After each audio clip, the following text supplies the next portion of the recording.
Kaya napakasasarap at super healthy ng mga sabaw dito sa Thailand dahil sa mga herbs na ginagamit nila at available din sa atin kaya pwede nating gayahin. Meron tayong galangal, lemongrass stalk, meron din tayong maliliit na kamatis, mushroom, pandagdag laman at lasa at sustansya. Syempre, pipilasin lang natin ng ganyan. Sa pinapakuluan kong buto-buto, naglagay ako ng sibuyas, inilagay ang tanglad, galangal, kamatis at pipitas rin ako nitong aking tanim na kaffir lime leaves.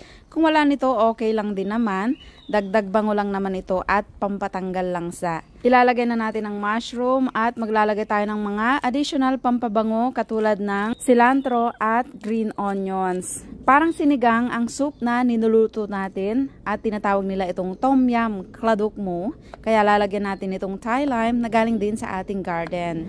Patis, pampalasa at naglagay din ako ng nor cubes kanina. Kaya nga pala malinaw ang sabaw dahil pinakuluan ko muna ang karne ng mga 10 minutes. Pagkatapos ay itinapon yung unang pinagpakuluan, hinugasan at pinakuluan ulit sa mahinang hapoy hanggang sa lumambot. So ready na ang ating tom yum kladukmu.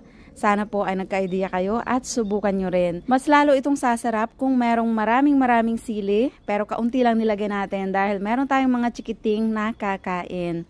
Paki-share ang video kung nagustuhan at para sa ganito pang mga recipe, paki-follow po ang ating page. Salamat!